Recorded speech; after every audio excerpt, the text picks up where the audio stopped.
Hey everybody, it is time for some weekly wrap-up. Just quickly going over what has happened this week. There will be links below, and when I say below, I don't mean YouTube below, I mean on the blog below. So if you have any questions or anything like that, you can head on over to the blog, ShawnPetite.com, and get all the rest of the details there. But for this week, first off, we're home from Florida. Yay! Florida was awesome, and vacation is always good, but it always is so good to get home and just get back into, the routine of things. And for me, when you love what you do, it's always good to come home. Second, thank you.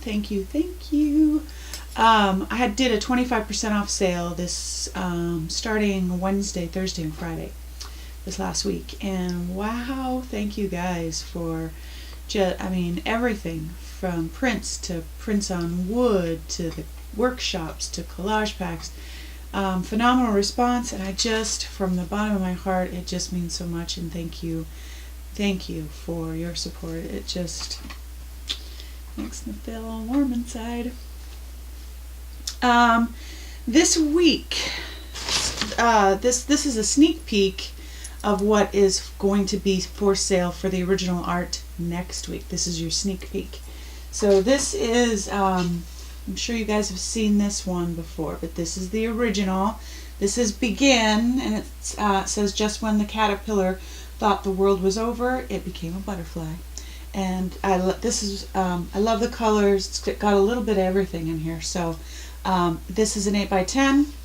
Comes with a, I'll have to get that clean. Comes with a hanger on the back. And then this one isn't even finished yet. This one is Journey. You guys have seen this one too. I saw a lot of prints of this one. This is a favorite, but this is the original. So it will have all of the sides and everything painted and finished for you by my hand. So I paint all of the prints and everything by hand. So, but these are the originals, and those both are 8x10s, and that'll be Thursday. Artist Gang Tuesday this last week, Denise Alco rocked the house. She did a mini album, and then she had some bonus video of, I think that was on the blog yesterday, today, of she made the album, she made the cover, and then she filled all the pages. So it's really, really good. Get a chance to take a look at it, hop on over to donnadowney.com on her blog. So yeah, that was a really good one, and I forgot to look up who's coming next, so I apologize for that. But I will let you know. Sunday inspiration. This is what we are doing today for Sunday inspiration. I'm looking at my monitor just to make sure there's no glare so you can see it. Cute, so cute. 8x8. I love it. I love the colors, the clock, and then the saying says it's time to write your own story. Yeah, amen, sister. And that is how I created this piece. This one right here. That was from the collage pack that's on my blog. This is I printed out 3 different ones, and I go into a little bit of detail of what you can do to kind of customize the collage packs. But yeah, so that is the collage pack. It's time to write your story. So you can always pick that up and create right along with me for today's Sunday inspiration. And then Play Day this last week. Oh my goodness, did I have some fun. I did some printmaking, but I used some just different things rather than maybe jelly printing or anything like that. But you can kind of get out of control with it. You just, all of a sudden, it's just like more and more, and you just keep pulling prints and pulling prints. I want to show you this, and I didn't do like an all-day thing. This was like a couple of hours of me trying. I did some prints on clay. I have a old quilting square. What did I do with it? Here it is. An old quilting square. back in the day when I quilted. But I took this, I turned it over so that it was on the smooth side, and put my paints down on here and pulled some prints. What else did I use? I used wax paper, I used clay, and I used something else. Oh my gosh, I can't. But it's all on the play day. But look at this. Look at all this. This is everything that I did, and that's not even half of it. But just, oh my gosh. And even to clean up of some of my prints and plates and stuff, the paper towels that I used to save those. I could be a hoarder. It could be.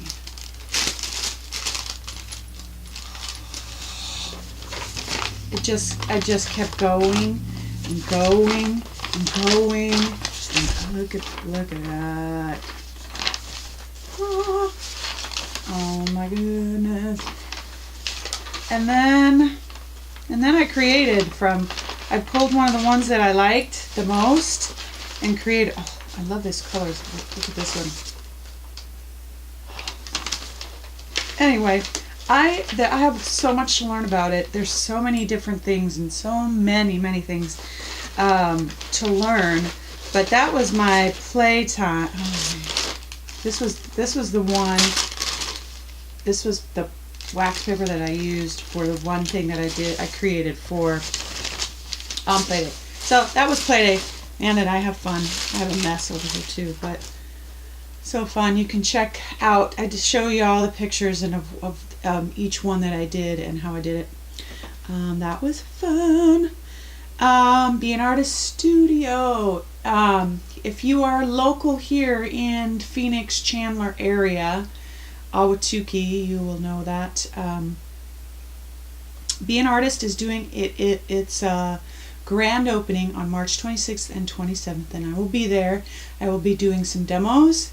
I will be showing my art, and we'll get to hang out and talk, and so come on by. I'll have the details on the blog. And then one quick thing. There are, normally when everyone purchases, or when people purchase the Beyond the Basics, whatever if you purchase one or the whole shebang, I usually try to send you a personal note and just say, hey, so glad you purchased. If you have any questions when you're taking, when you're going through the class, don't hesitate to send me an email, and I'll do my best to answer those questions. Well, because of the overwhelming response, I haven't gotten to everybody, and I'm not sure that I'm gonna be able to.